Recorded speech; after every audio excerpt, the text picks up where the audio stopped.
Olá, meu amigo médico empreendedor. Você que tem interesse na área de saúde, seja muito bem-vindo, bem-vinda ao 46º episódio do Ser Médico Podcast. Hoje nós temos como convidado aqui o Dr. Luciano Gameiro. O Dr. Luciano Gameiro, ele tem uma atividade assim, que é muito interessante na área de emergências, de pronto atendimento. E nós vamos explorar um pouquinho essa área dele, conhecer um pouquinho mais do Dr. Luciano por trás do jaleco. Dr. Luciano, seja muito bem-vindo. Muito obrigado, doutor César, pelo convite. Me sinto muito honrado de estar aqui, dividindo essa mesa, essa bancada aqui contigo. Bacana. Obrigado pelo teu tempo. Nós sabemos que o tempo do médico é precioso. O teu, que trabalha com urgência e emergência, ainda deve ser muito escasso. Obrigado. Muito obrigado. Eu que agradeço. Eu não posso deixar de agradecer aqui aos nossos parceiros, o Hospital Hipo, o Eco Medical Center, que sempre nos apoia, a Pironte Advogados e a Petwell, uma startup na área de planos de saúde, de remuneração 100% digital, a área de pets. Obrigado a vocês aí que nos apoiam. Doutor Luciano, conte para nós um pouquinho. Quem é o doutor Luciano? Então, a história é longa, né? Vamos lá. Então, doutor Luciano... Como sempre dizendo, pelo começo. Vamos lá. Vamos pelo início. Início. Lá no comecinho de tudo. Então, se a gente for falar do início, né, vamos falar do início da nossa geração. Né? Então, Dr. Luciano Gameiro Souza, meu nome completo é Dr. Luciano Gameiro Alves de Souza. Né? Eu adoto esse sobrenome aí de Gameiro devido à minha descendência biológica. Né? Eu sou fruto aí da 5ª gestação, né, de uma senhora que se chama Isabel Gameiro, proveniente de São José dos Quatro Marcos, Mato Grosso. 300 quilômetros além de Cuiabá, sentido Rondônia. Né? E essa senhora estava gestante e, infelizmente, por N motivos da vida, não poderia prosseguir com essa gestação. E ela me colocou para adoção. Entendi. Então eu fui adotado, né, pela dona Eunice e pelo seu João. E a partir daí, adotei o sobrenome de Alves de Souza. Então, por isso, assim como forma de gratidão, desde a minha geração eu levo o Gameiro até então, né? Cara, a gente nem começou nosso bate-papo aqui, você já está quebrando minhas pernas aqui, porque eu me emociono com as histórias aqui dos meus colegas. Eu confesso para você que, olha, que bacana, Luciano. Na verdade, assim, a história da minha vida, né, desde o início, são poucos que sabem, né? Porque é algo muito íntimo, para né? nós aqui, ninguém vai ficar sabendo, só nós, é um bate-papo entre nós aqui. Então, vamos fazer de conta que ninguém está ouvindo do outro lado aí, intenção. Né? Vamos lá, isso aí. E vamos seguir, assim, com a nossa história. Isso. Então, me conta um pouquinho dela. Então, assim, como eu estava explicando, né, desde a geração, então foi assim que se sucedeu, né, como a gente fala lá no interior do Mato Grosso. Então, minha cidade é uma cidade pequena, que tem 16, 17 mil habitantes, que de famoso tem a Maiara e Maraíza, por exemplo. Também são lá de São José dos Quatro Marcos, né? Bacana. E no ano de 86 eu nasci, né? Eu fui adotado ainda dentro da barriga da minha mãe, né, da minha progenitora, né? E desde então tive, graças a Deus, graças à minha família, uma boa educação, uma boa criação. Tenho mais 2 irmãos, né? O Hernandes, ele é chefe de cozinha e mora em Boston, nos Estados Unidos. Seus irmãos de sangue ou de coração daí? Meus irmãos de coração. De coração, dessa família que adotou você. Exatamente, essa é a família que eu tenho como família mesmo. Entendi. E eu tenho uma irmã, que é Edicleia, que ela mora lá no Mato Grosso. Né? Então, assim, quando a minha família me adotou, meu irmão tinha 16, 17 anos, a minha irmã tinha 13. Então, nessa época, minha irmã ela perdeu 1 ano da escola, né, para poder ajudar a cuidar de mim. E a partir daí, começou a se surgir o Luciano, que está aqui na sua frente, né? Hoje eu tenho 36 anos. Eu tive o meu primeiro contato com a minha mãe biológica aos 33 anos. Né? Recentemente. Assim, sempre soube quem era. Minha família em nenhum momento me omitiu nada, nem nenhuma situação, né? Sempre soube quem ela era na cidade e tudo mais, mas nunca tive a curiosidade própria de chegar nela, conversar ou ter alguma aproximação. Entendi. Aí aos 33 anos, recém-completos 33 anos, eu fui visitá-la. Cheguei do nada, de surpresa, me apresentei, logicamente ela sabia quem eu era. E foi aquela situação, foi algo muito emocionante, né? Olha, obrigado por compartilhar com a gente essa história bonita. Emociona um pouco, né? Ela é muito... Pô, eu tô emocionado, eu tô vendo que você também tá. Né? Muito bacana, é forte. Que é algo assim, muito pessoal, muito íntimo, né? Bacana. E eu acho que já que é pra gente realmente falar de fato quem eu sou, então vamos desde o comecinho a história verdadeira, né? E aí eu cheguei nela, né? Logicamente para aquela situação, para meio que colocar um acerto na situação, para não criar mágoa, para não ter mágoa, nem nada disso, tanto que eu nunca tive mágoa dela em momento nenhum. Queria só saber qual que era a real, verdadeira versão da história, ou se de fato discordava com alguma coisa que eu sabia. E realmente a história era realmente real, de tudo que eu soube, que ela realmente não tinha condições de prosseguir, né, com a minha educação e tudo mais. Tá. Ela recém tinha sido abandonada pelo esposo Entendi. e acabou engravidando de um outro relacionamento. Então, assim, algo que na época era bem complexo, né? Tá. E aí, de fato, eu falei para ela que eu não tinha mágoa nenhuma e que eu tinha ido ali justamente para liberar perdão para ela, se caso ela tivesse alguma situação de pendência comigo. E foi algo assim, diríamos assim, muito pessoal, muito íntimo, mas foi algo muito verdadeiro, né? E a partir daí eu acho que eu me transformei em algumas situações, né? Essa situação de, às vezes você pensar em abandono, às vezes pensar em rejeição, eu vi que de fato não houve, né? Então foi algo assim muito, muito importante para mim. Aí a partir daí eu consegui seguir minha vida já com outros caminhos. Que bacana, hein? Olha, parabéns, obrigado mais uma vez, tá? Por compartilhar com a gente. E eu vejo assim que sempre tem seu tempo para que a gente possa, de repente, pensar sobre o que aconteceu no passado, refletir e seguir em frente, né? Sim. E esse era o momento. Há 3 anos atrás você teve essa oportunidade. Parabéns. Muito Parabéns obrigado. à tua família, teus pais, né? Tua mãe, teu pai, que para mim são os criadores, também são teus pais, né? Nesse entendimento. E eu acho que isso vem de fruto de uma educação que eles te deram, né? Graças a Deus, graças São a Deus. vivos? Não, Os dois não são mais vivos? os dois faleceram. Eu perdi o meu pai quando eu tinha 18 anos, um infarto agudo, né, do miocárdio, morreu de... Ele tinha uma dislipidemia hereditária, né? Entendi. E acabou tendo complicações aí, já tinha feito safena, mamária, há 5 anos atrás. Em 2004 ele veio a falecer. Tá. Você já estava como estudante de medicina ou não? Não, não. Na época eu estava no 2º período de enfermagem. Ah, então conte para nós. Vamos lá, desculpa, eu estou atropelando Isso. aqui. Conte daí, como é que foi o interesse pela medicina? Como que começou? Então assim, eu fui uma criança muito... No primeiro ano de vida fui uma criança muito doente, tive vários internamentos por questões pulmonares, né? Era asmático, tinha bronquite, e lá normalmente o clima é muito seco por causa das queimadas, né? Então minha mãe falava que eu tive quase 13 internamentos no primeiro ano de vida. Mas a partir daí, à medida que eu fui crescendo, eu acho que o meu corpo foi desenvolvendo de uma forma melhor, né? E foi ficando mais adaptativo a toda a situação. A minha adolescência foi muito boa, né? Sempre tive uma boa educação, referência, meu pai, minha mãe, meus irmãos também, né? Então eu era o xodó da família, como eu sou até hoje, né? Então assim, a minha mãe, nossa, deu uma educação excelente, e a minha irmã, ela me tem como filho até hoje, né? Que a gente até brinca, ela fala que eu sou o primeiro filho dela, ela tem mais 2. Que bacana. E assim, na minha adolescência eu tive Desculpa, qual que é a idade da tua irmã hoje? A minha irmã hoje tem 49. 49. 49. Na época, ela tinha 13. 13. 13.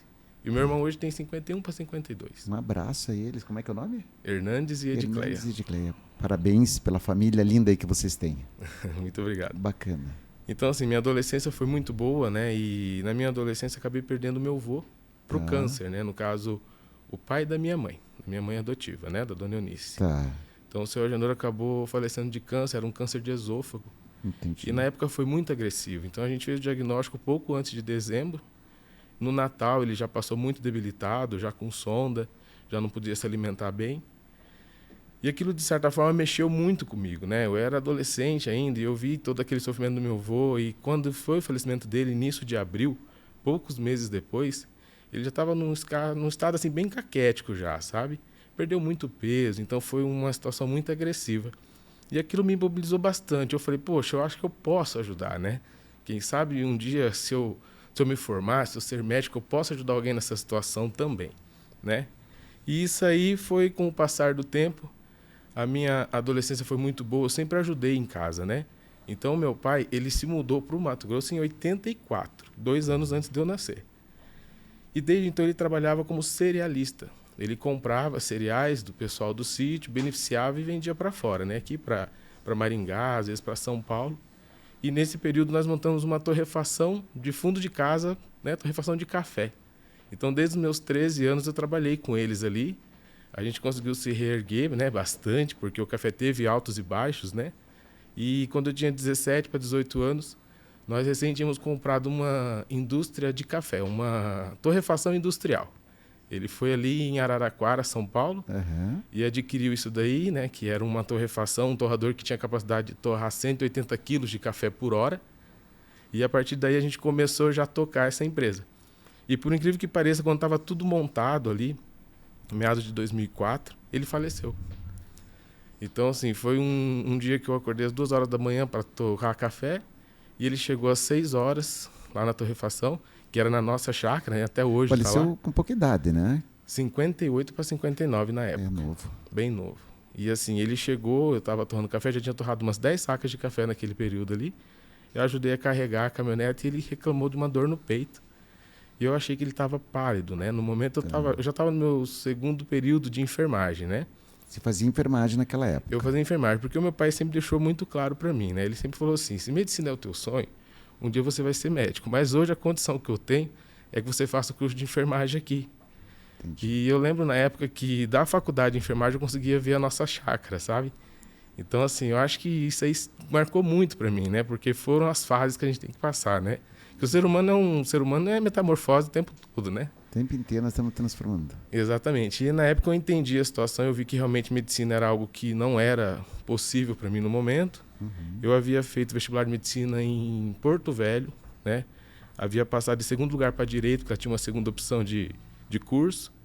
E aí acabei optando em ficando ali fazendo enfermagem. E quando eu fiz o meu vestibular de enfermagem, eu tinha passado como 1º lugar em todo o curso e era a 3ª maior nota da faculdade inteira. Parabéns. Muito obrigado. Então, assim, foi algo que marcou muito. Você sempre foi estudioso?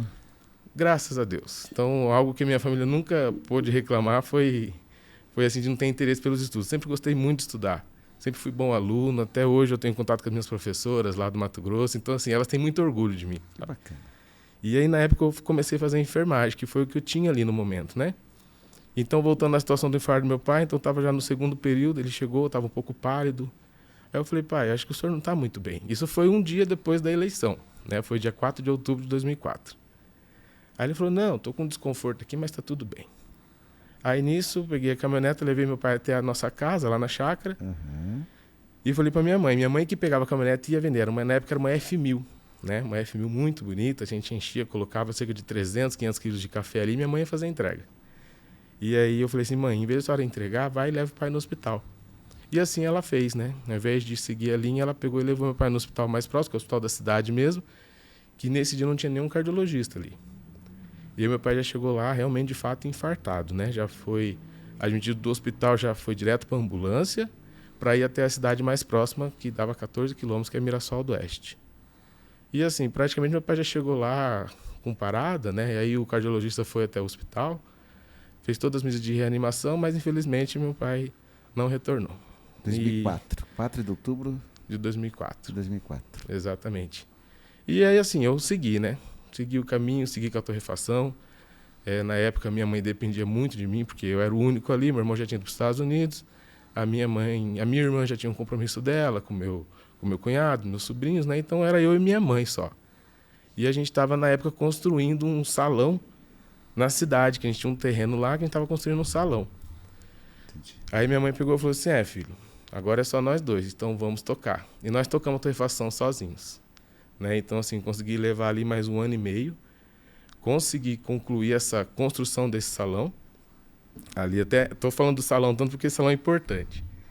E aí, quando foi em 2005, em Natal de 2005, um amigo meu recebeu um convite de um médico lá da nossa cidade a conhecer Bolívia, que é o Dr. Justus, né? Ele é gineco-obstetra junto com a esposa dele. Tá. E o meu amigo Lucas recebeu o convite de ir até a Bolívia, até Cochabamba, para poder conhecer. E ele falou, olha, Lucas, o que você gasta... Você já era formado em enfermagem ou não? Não. Estava no 3º ano? Isso, quando eu abandonei o curso, eu estava no 5º período. No 3º ano. 3º ano. Exatamente. E esse médico pegou e falou para o meu amigo, falou assim, Lucas, o que você gasta aqui para fazer enfermagem, um pouquinho mais você consegue estudar lá na Bolívia, vamos lá conhecer. E o meu amigo, sem muito interesse, assim, né? Falou, doutor, vamos então, né? E ficou 2 semanas lá. E quando ele voltou, ele trouxe todos os folders da faculdade, assim, e chegou na minha casa, né? Aí ele colocou na mesa, assim, e falou assim, Lulu, essa aqui é a nossa oportunidade. A nossa oportunidade de ser médico chegou.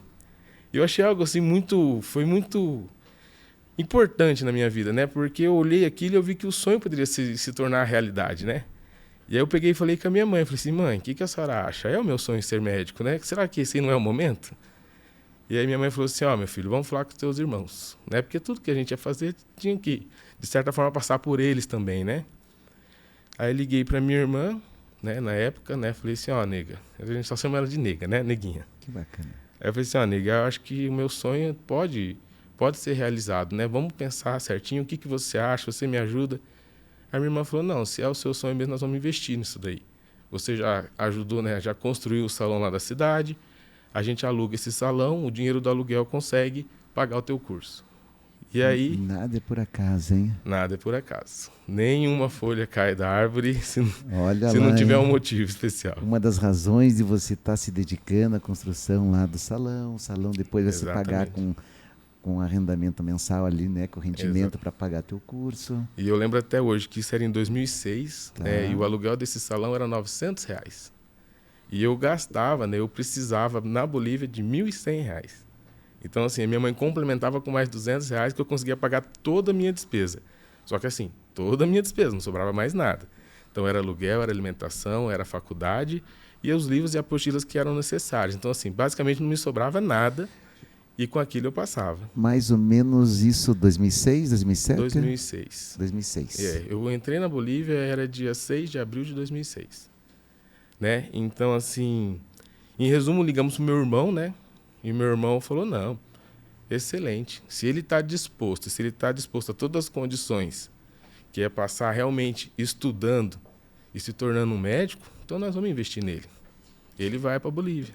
Então conte para nós, como é que é fazer faculdade de medicina na Bolívia? Então, na verdade, assim, né? Se na Bolívia, ou Estados Unidos, ou qualquer outro país que seja fora do país, fora do Brasil, desculpe, né?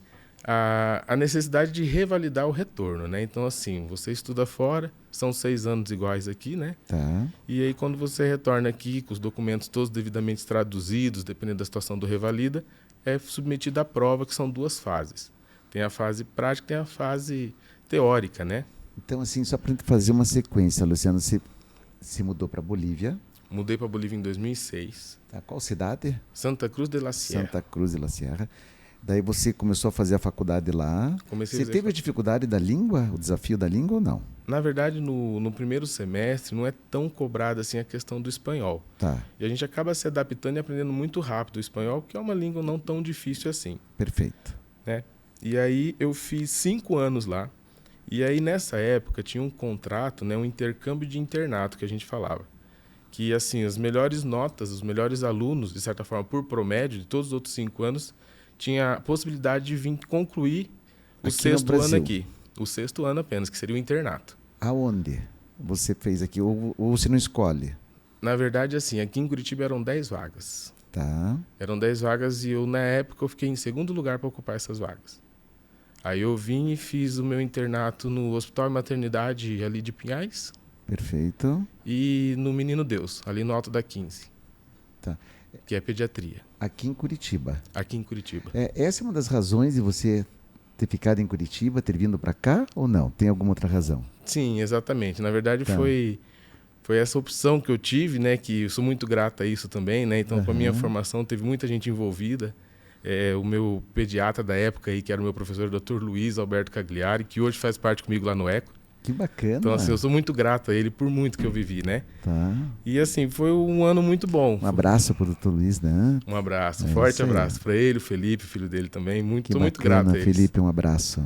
Ontem conversei com o Felipe lá no ECO. Que bacana. Então, assim, aí eu vim, fiz esse meu último ano, né? E acabei voltando para Bolívia, que é aquela situação de tirar os documentos, ficar um tempo numa cidade para prestar um serviço público também, né? Aí tirei meus documentos de lá e retornei ao Brasil. E aí eu passei no revalida na minha segunda tentativa. No Tá. meu segundo ano, tentando revalidar, eu passei no revalida, que foi 2015. 2015. Conta para nós, é difícil essa prova? É muito difícil. É. É muito difícil. O índice de aprovação é muito baixo, né? Porque ela vai avaliar desde o seu primeiro ano de faculdade até o último, né?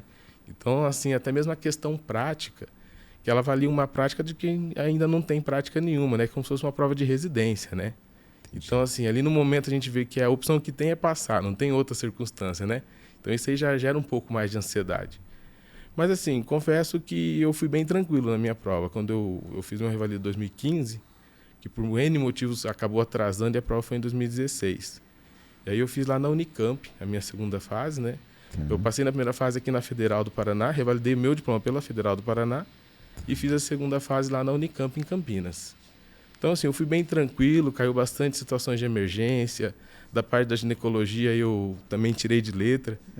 E aí tem outra história que... Então conte para nós, vamos lá. Como é que é a questão da ginecologia? Não, a parte da ginecologia foi interessante porque no ano de 2015, né, a opção que eu tinha era estudar. Sim. Eu não tinha nenhuma outra opção além de estudar para a prova do Revalida. Tá. E, logicamente, eu tinha minhas funções, minhas obrigações e tinha minhas despesas, né? Minha família me ajudava, mas aquela situação, eu tinha que me manter. E aí, nessa época, eu tive a oportunidade de trabalhar como vigilante em um condomínio. Tá. Onde eu ficava à noite lá na portaria de um condomínio e eu levava as apostilas do Medicurso. Tá. E eu ficava estudando ali as apostilas do Medicurso. E foi muito interessante, que eu achei legal da ginecologia, que tudo aquilo que eu estudei naquelas noites que eu passei ali foi exatamente o que caiu na prova. Então, quando eu sentei para fazer minha prova, que eu vi aquelas perguntas, eu falava, gente, o que está acontecendo, né? Que coisa maravilhosa que é isso aqui. Então, assim, a gente acaba gerando uma gratidão muito grande no coração, porque você vê, né, que você passou por uma situação, né? Tá. Eu acho que não é vergonhoso para ninguém, independente da profissão que você tem. Mas tudo tem um motivo na sua vida, né?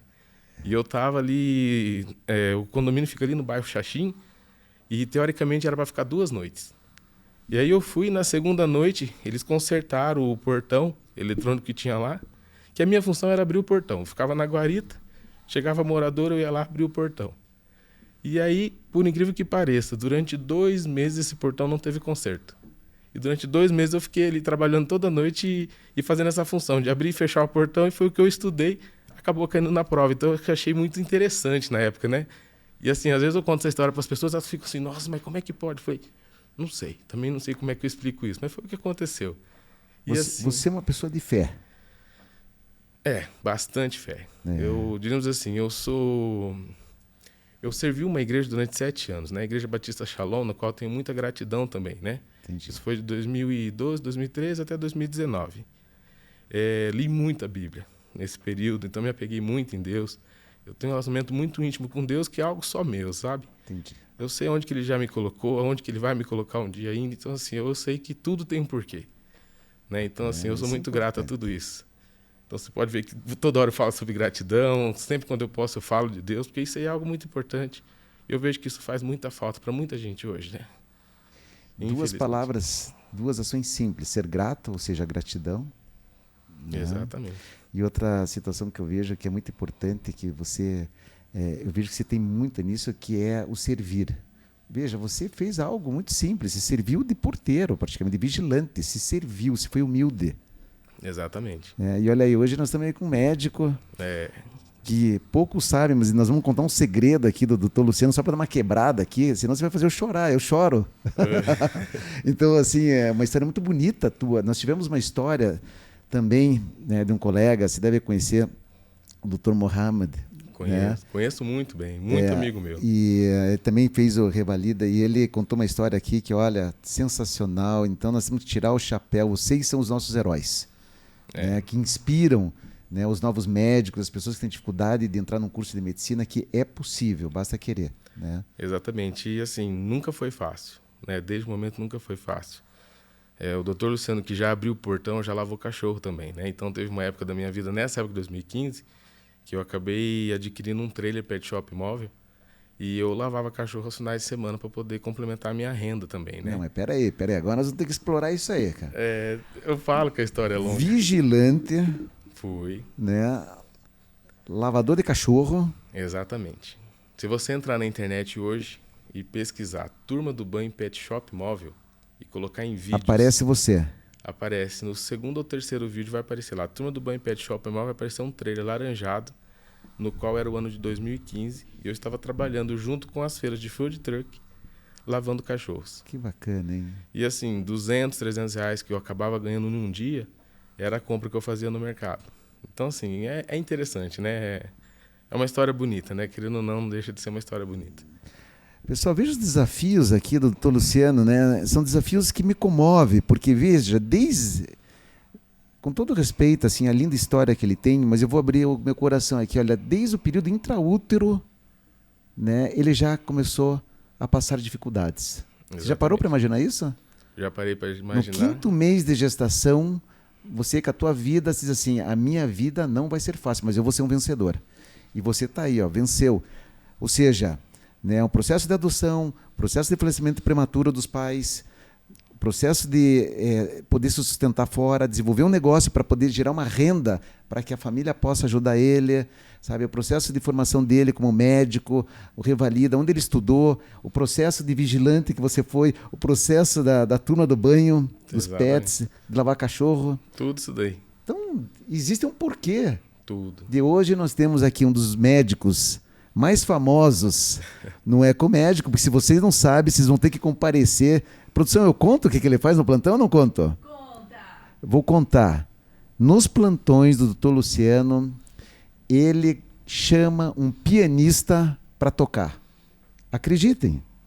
Existe um piano no Eco, ele contrata um tocador de piano e vai lá e fica tocando. Para você, paciente, para você, colaborador do Eco, para você, colega médico que está lá, poder entender que o mais importante é a experiência do cliente, não é isso? Exatamente, exatamente. Isso eu faço também como forma de gratidão. Né? Eu sou muito grato que desde o dia que inaugurou o Eco eu estava ali. E desde a inauguração a minha agenda é uma das mais movimentadas, né? Eu sei disso. Então, assim, o cliente, o paciente, o amigo, ele vai ali, né, para uma consulta comigo e ele sai muito agradecido.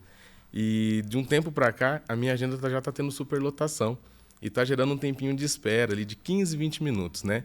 E aí, como forma de agradecimento, eu acabei contratando esse pianista, que ele vem exatamente no horário de maior pico da agenda, né? Pessoal, gratidão e servidão. Ele serve e ele é grato. Exatamente. E ele fica ali das 10 até meio-dia, normalmente toda terça, toda quinta e todo sábado. Né? Ele fica ali fazendo um showzinho particular dele para os meus pacientes, logicamente, que ficam muito agradecidos com a situação. E ali tem uma boa visão, né? E todo o meu setor ali, que é o segundo andar, que é o Eco Clinics, consegue chegar bem o som do piano. Então todos ficam ali bem relaxados, né? E aí quando eu chamo esse paciente no consultório, eu falo, aproveitou o piano? Doutor, excelente. Nossa, tanto tempo que eu não via isso. Já estou agradecido. Já poderia até ir embora. Falei, não, mas não vai não. Agora nós vamos consultar aqui. E aí aproveita a oportunidade, sabe? O pessoal aqui, ele talvez não saiba disso, mas ele está dando um show de empreendedorismo médico, hein? Ele está aproveitando de uma estrutura Exatamente. Para agregar valor à tua entrega, ao teu serviço. Exatamente. Não é isso? E foi algo que, para fazer, né, eu tive a ideia, né? E fui Gostei, pedir pro Dr. João e pro Patrick, né? Que assim, eu falei assim, Dr. João, tô com ideia de fazer isso, isso e aquilo. O que o senhor acha? Ele me deu carta verde. Ele falou assim, ó, você tem carta verde para fazer o que você quiser aqui. Monte a tua equipe, faz do teu jeito que vai dar certo.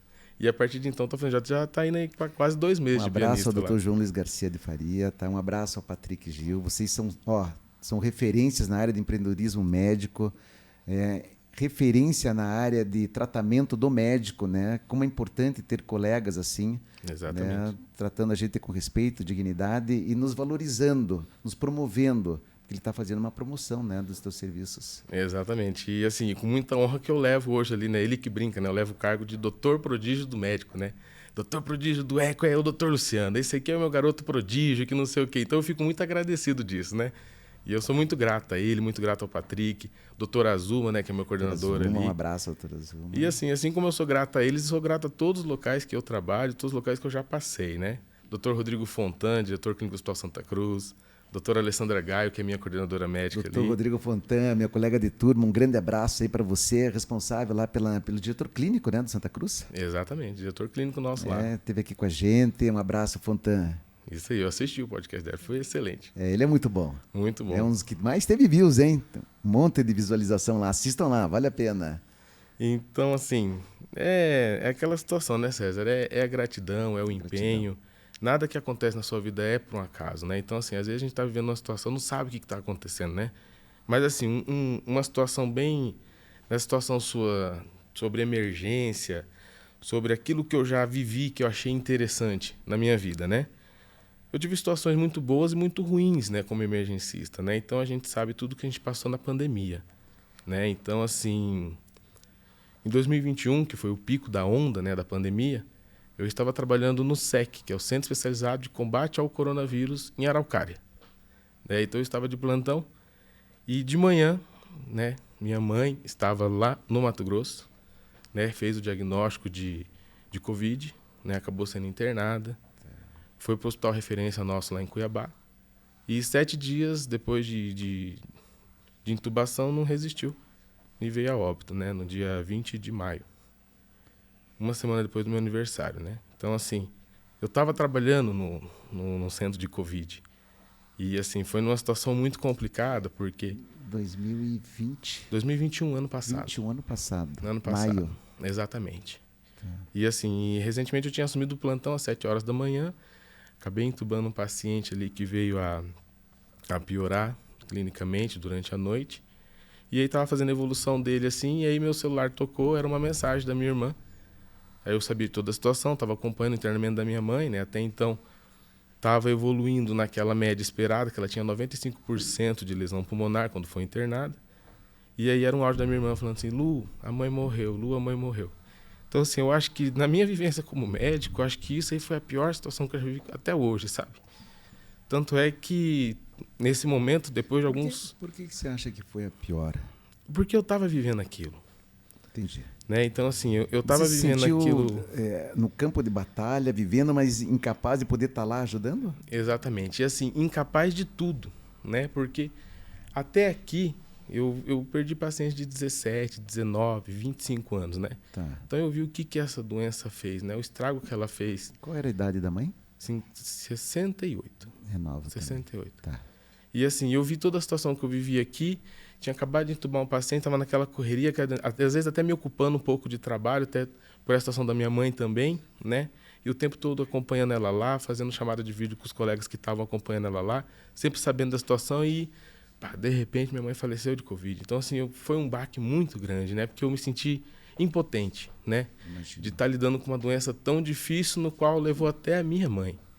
Então, assim, eu acho que, como médico, hoje foi uma situação muito marcante, né? Por todo o entorno que isso aí teve, né? E, assim, nessa época eu estava fazendo UPA Tatuquara também. Depois de 2 meses eu pedi para sair da emergência. Falei, olha, vamos dar um tempinho, não estou muito bem. E acabei ficando mais no Hospital Santa Cruz, tocando os plantões ali, tocando porta, tocando como líder, né? Como eu faço até hoje. E até que então veio depois a proposta do ECO, né? Então, assim, foi uma situação da emergência que marcou bastante para mim. Porque na emergência a gente sabe, né? É tudo ou nada, muitas vezes, né? E quando é tudo, você fica bem, né? Você viu que o paciente recuperou, que você salvou a vida dele. Você acaba depois até ficando amigo da família, dependendo da situação. Mas quando não é nada, é muito difícil, né? E como médico e com toda a situação que a gente vive, esse nada às vezes machuca. Principalmente quando é alguém da família, né? Então, Luciano, obrigado aqui, de colega para colega, tá? Por todo o teu atendimento que você fez aí nessa fase difícil da pandemia, né? Você estava na linha de frente. Então, nosso reconhecimento aí a você, né? A todos os profissionais da área de saúde. É sempre importante relembrar, porque depois que passa, a gente é curto de memória, né? Exatamente. E, então, é a nossa gratidão a você, tá? E os nossos sentimentos pelo que aconteceu com a mãe. Pessoal, isso não é fácil, hein? Imagine você estar numa linha de frente e ter um ente querido, um parente do outro lado, longe, que está passando dificuldade, que vem a falecer por uma situação que está presenciando. Todo dia. Se sente até, como se falou, incapaz, né? Impotente, né? E muitas vezes a gente se sentia assim, né? Porque a gente via muito paciente jovem, sem nenhuma comorbidade prévia, de repente ter uma curva de piora, assim, que não tinha explicação, né? E eu acho que esse era um dos períodos mais altos, né, de prevalência, né, do Covid. Então, nessa época foi o pico maior de prevalência, foi o pico maior de óbitos, né? Foi quando a gente bateu recorde atrás de recorde, 5.000 mortes, 6.000 mortes, 7.000 mortes por dia. Então foi um negócio muito pesado para todo lado, né? É isso aí. E nessa época nasceu a razão da minha vida, que é a minha filha, né? Minha filha, ela nasceu dia 4 de abril de 2021. Luciano, a tua vida é cheia de emoções. A minha vida é tipo filme assim Missão Impossível, quase, sabe? Cara, muito, olha, esse é o nosso, coisa. mas essa é a nossa razão. Nós estamos aqui para viver, você vive. Então, E Períodos difíceis, mas também períodos de alegria. Veja que bacana. Não, e olha só, César, mais uma vez a gente se remete àquela situação que nada é por um acaso. Nada é por acaso. Para você ver toda a situação que... Pelo nascimento da minha filha, eu vou te contar uma história bem breve. Conte. Né? A minha esposa, né, meu sonho sempre foi ser pai. Né? Então, assim, eu tô com a minha esposa há 3 anos. Né? Tá. Ela é a mulher da minha vida, é a Como razão... é o nome dela? Prince. Prince. Prince. Prince, um abraço e parabéns por vocês aí, pela família. Exatamente. Então, assim, ela é a mulher da minha vida, ela é a razão do meu existir. E, assim, desde quando eu tô com ela, né, o Luciano realmente, de fato, existiu. Porque ela me transformou no que eu sou hoje, né? Então, foram 3 anos, assim, de muita transformação, no qual eu tive que abdicar de muita coisa, até mesmo para poder estar com ela, né? Então, assim, foi algo muito marcante para nós. Então, meu sonho sempre foi ser pai. E ela tem um filho de 6 anos, né? O Murilo, que é meu enteado. Que, nossa... Murilo, um abraço, Murilo. Exatamente, tá no meu coração. Eles acabaram de me deixar aqui agora há pouco. Então, assim, quando ele veio comigo, ele tinha 6 anos. Meu sonho sempre foi ser pai. E, assim, depois de 1 ano e pouco junto, ela engravidou, né? E, assim, a gente foi fazer ecografia, toda aquela situação de pré-natal, tudo excelente, tudo maravilhoso. A data prevista do parto era no dia 14 de maio, que é o meu aniversário. E assim, eu achei, gente, mas como é que pode, né? Que coincidência, que coisa maravilhosa. Porém, com 30 semanas de gestação, ela rompeu a bolsa e começou a ter perda de líquido. 30 semanas? Com 30 semanas de gestação. Então, assim, minha neném ia nascer bem prematurinha, bem pequenininha ainda, né? E assim, pra você ver como que é incrível, né? Nada é por um acaso. E aí eu tava no plantão lá no Tatuquara, a Prince me ligou, calma, bem calma. Amor, tô aqui na maternidade, isso é 1h da manhã. Mas tá tudo tranquilo. Eu falei, amor, o que você tá fazendo aí 1h dessa? Não, amor, tá tudo bem, não fica nervoso não, porque eu acho que rompeu a bolsa, mas assim, tá tudo sob controle. Nossa, quando ela falou isso, eu paralisei, né? Falei, não, amor, não tá sob controle, você tá com 30 semanas, deixa eu falar com quem tá aí, E falei com a colega lá, ela me tranquilizou, falou assim, não, Luciano, tá tudo bem. Foi uma bolsa que rompeu, a princípio não tá perdendo tanto líquido assim, ela vai ficar aqui em observação e nós vamos manter, né? Pode ficar tranquilo, termina o teu plantão, vem amanhã cedo. Falei, beleza. Era difícil conseguir um plantonista em cima da hora, né? Em resumo da obra, conseguimos levar essa gestação para mais 4 semanas. Então a minha bebê nasceu de 34 semanas, prematura, pesando 2,570 kg. Nasceu no dia 4 de abril, né? Domingo de Páscoa. Então, assim, foi algo bem marcante, né? E você vê que interessante, era para ter nascido no dia do meu aniversário. E assim, possibilitou o quê? Possibilitou da minha mãe poder conhecer a netinha, mesmo que seja por chamada de vídeo. Ah, que bacana. Então a minha mãe, ela conheceu a netinha por chamada de vídeo. Eu ligava todo dia para minha mãe, mostrava vídeo da neném. Ela faleceu em maio, né? Exatamente. E nasceu em abril. Exatamente. E no dia que era para ter sido o nascimento da minha neném, que é no 14 de maio, que é o meu aniversário, foi no dia que minha mãe foi entubada. Então, se a minha neném tivesse nascido no dia que era o previsto, a minha mãe não teria conhecido ela nem por vídeo. Né? Então, assim, tem um vídeo bem legal que a minha esposa fez em minha homenagem, que ela achou um rapaz que faz pinturas, assim, né? Caricaturas. E ela mandou foto da tua mãe com a tua filha. Com a filhinha no colo. Exatamente. E, assim, eu cheguei de plantão um dia, nem estava em casa, minha mãe fazia uns 2 ou 3 meses que minha mãe tinha falecido. Né? E ela falou, amor, chegou um presente aqui pra você, né? E aí gravando ali, eu achei estranho, né? Eu abri um presente, ela gravando. E quando eu peguei assim, que eu olhei, falei, nossa, era a imagem da minha mãe segurando a minha neném, assim, né? Então foi algo assim muito, muito marcante, né? E eu falei, amor, como você conseguiu fazer isso aqui? Ela falou, não, achei um rapaz que faz, mas assim, o que você achou? Eu falei assim, nossa, achei a coisa mais linda do mundo, né? E a gente conseguiu entender, né? Pra você ver. Se tivesse ocorrido tudo certinho ali, tendo nascido no dia 14, minha mãe não teria conhecido ela. Então esse foi algo que marcou na nossa vida também, né? Nada é por acaso. Jamais. Nada é por acaso. Que linda história. Parabéns. Momentos intensos. Sempre é. Sempre é. Você é uma pessoa intensa, hein, cara? Minha mulher fala isso direto. Pô. Fazer o quê, né? É a vida. Altos e baixos. 8 ou 80. Não tem meio termo. Não tem meio termo aqui com o doutor Luciano. Mas isso é bacana e eu acho que a vida é feita desses momentos, né? Sim. A gente não veio aqui para ser espectador de nada, nós viemos aqui para executar algo, né? E é isso aí. E tem que buscar ser protagonista sempre, né? Sempre, né? Você é protagonista da tua vida, cara. Sensacional, gostei. Obrigado. Gostei bastante. Luciano, me conta um pouquinho hoje, como é que tá o teu dia a dia, o que você está fazendo? Você está lá no Eco? Isso, eu estou no Eco Medical Center, Tá. né? Eu tenho quatro horários abertos ali. Tá. Terça-feira o dia todo, quinta-feira no período da manhã e sábado de manhã.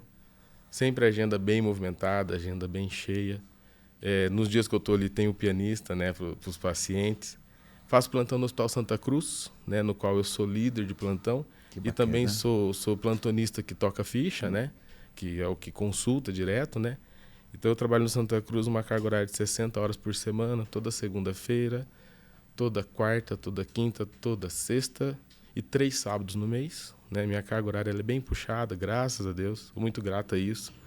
Porque no meu trabalho é onde eu me sinto muito bem, né? E onde eu me sinto muito bem é no meu trabalho do lado da minha família. Né? Então o doutor Luciano sempre é isso. Ou ele está trabalhando ou ele está em casa com a família dele. Não tem meio termo também aí. Bacana, isso aí. A minha família é composta pela Prince, né? Tem o Murilo, que hoje está com 9 anos, vai fazer 10 anos agora, dia 21 de maio, 21 de janeiro. Quantos anos? Vai fazer 10. Vai fazer 10. A Lavínia vai completar os 2 aninhos agora em abril, dia 4 de abril. Vamos fazer uma festinha, né? Que sempre tem que ter. Essas datas aí são importantes. E no geral eu sou isso aqui. Muito verdadeiro, muito intenso, muito humano, mas acima de tudo muito humilde, né? Deixa eu te fazer uma pergunta aqui.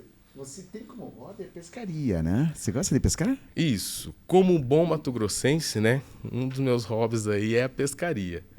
Não sou muito bom pescador, não. Tem alguma história boa de pescador? Meu Deus do céu. Eu tenho uma história interessante de pescador, que uma vez eu convidei um amigo meu para ir pescar lá no Mato Grosso comigo, o Dr. Antônio Laine, né? Eu trabalhava com ele na Clinipan. Tá. E nós ficamos 3 dias pescando com a minha família num rancho lá, né? Na época tava minha mãe, tava minha irmã, tava meu irmão também, que ele sempre vem dos Estados Unidos para pescar com a gente, né? Entendi. E nesses dias que eu cheguei lá, o Antônio pegava peixe todo dia. Ele pegava pacu, pegou um pintadinho assim, né? E ele sempre falava, mas como que você me traz aqui pra sua terra e não vai pegar nenhum peixe? Que tipo de pescador que é você? Eu falei, não, a minha hora vai chegar, fica tranquilo. E César, no último minuto de pescaria, eu joguei assim, né? E beliscou e puxou, eu trouxe o peixe e peguei uma piranha de mais ou menos uns 10 centímetros assim. E eu tinha pegado ela pela testa, assim, não foi pela boca. Pô, até pela testa. Pela testa. Então, ela apagou no meio da testa dela assim, ela chegou assim, e quando eu tirei ela da água, assim, ela já estava morta. Eu falei assim, tá vendo, Antônio? Ó, peguei do jeito mais difícil. Isso aqui você não consegue. Aí ele olhava e falava, pelo amor de Deus, vamos embora, junta as coisas e vamos embora. E essa pescaria foi o único peixe que eu peguei. Então eu sou um pescador por hobby, por paixão, mas eu sou um péssimo pescador em questão de quantidade de peixe. Mas o importante é se divertir. O importante é divertir. Você se diverte. Quando eu posso, eu pego minha família, levo nos pesqueiros aqui. Aqui tem muitos pesqueiros na cidade que são bons, ali em São José. Aqui em Campo Magro tem um pesqueiro muito legal, que tem uns peixes bem legais ali. E as últimas vezes que eu fui, só a minha esposa que pegou, né? Eu fiquei mais admirando ela pescar do que pescando mesmo, porque eu não peguei nada. Ela gosta de pescar também? Ah, tá aprendendo aos poucos. Aprendendo, mas já tá pegando mais peixe que eu. Isso aí que é importante. Isso tem que garantir, né? Boa.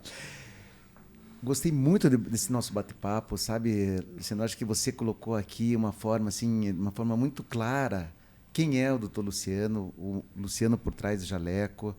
Conhecemos aqui as tuas intimidades de vida, né? Talvez que poucos soubessem, né? Sabem como é que é o Luciano. Obrigado por compartilhar com a gente, tá? Obrigado pelo teu tempo. Desejo muito sucesso. Você passou por vários momentos difíceis e você sabe onde você vai chegar, não é isso?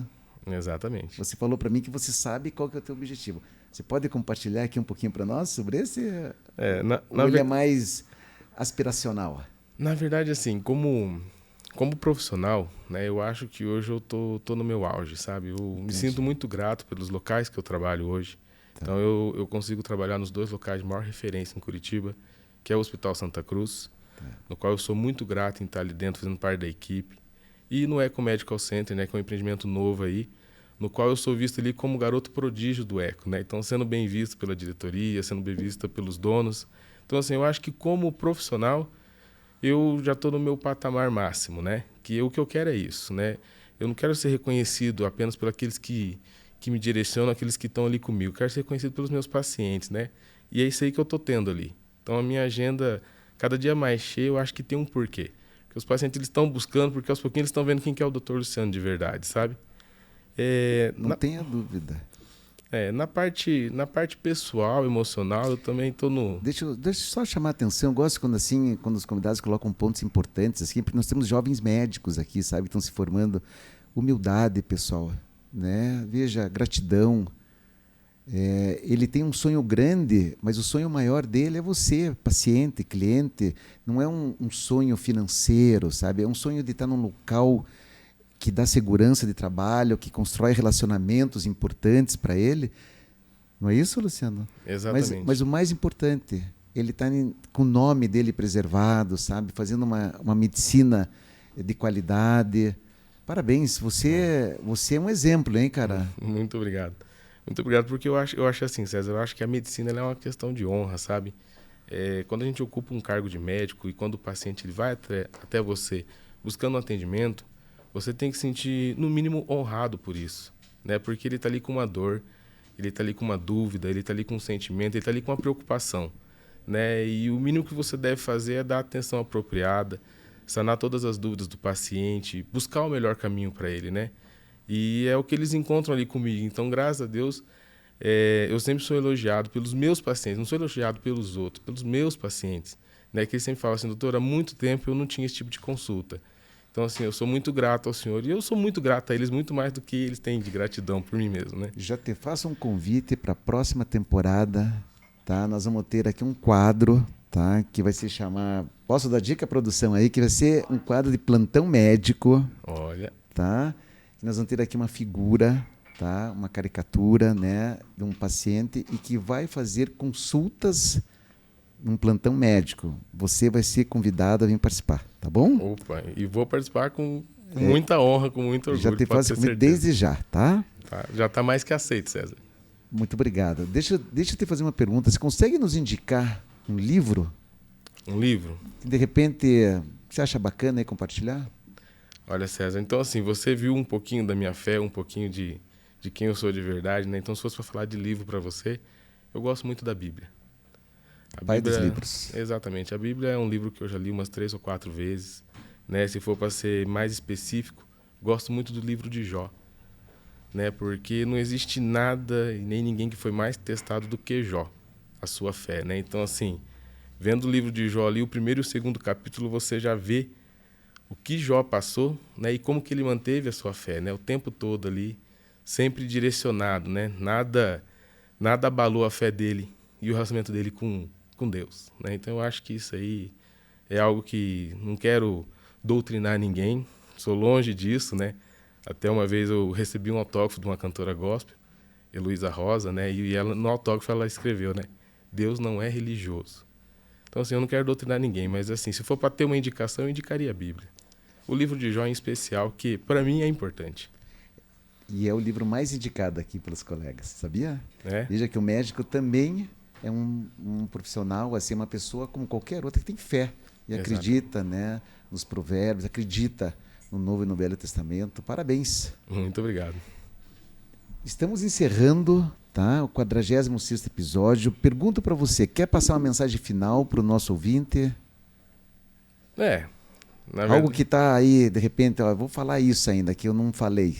Passa agora, o tempo é teu. Não, na verdade, assim, César, eu acho que você que está aí do outro lado, né, independente da situação, nunca perca a tua fé, nunca perca o teu potencial. Você é muito além daquilo que eles estão julgando, você é muito além daquilo que eles falam, né? Então você é você. Independente da situação, siga em frente, levante a cabeça, dificuldade vem para todo mundo. Eu já passei por muita dificuldade, você passou e vai passar por muita dificuldade ainda, então assim, nada é maior do que o seu potencial. Essa é a mensagem que eu gostaria de passar. Muito obrigado, doutor Luciano. Ser humano, antes de ser médico, né? Muito obrigado, César. Obrigado isso aí, você é um excelente ser humano. Parabéns, tá? Muito obrigado. Pessoal, obrigado pela sua presença, pelo seu tempo no 46º episódio do Ser Médico Podcast. Você que está no YouTube, no Spotify, nas principais redes sociais, que nos seguem, obrigado. Obrigado nossos apoiadores, o pessoal do Eco Medical Center, o pessoal do Hospital Hipo, Pironte Advogados, o pessoal da Petwell. Muito obrigado a vocês, tá? Estamos encerrando o 46º episódio e convido vocês, nos assistam lá. Bora lá, pessoal. Venham.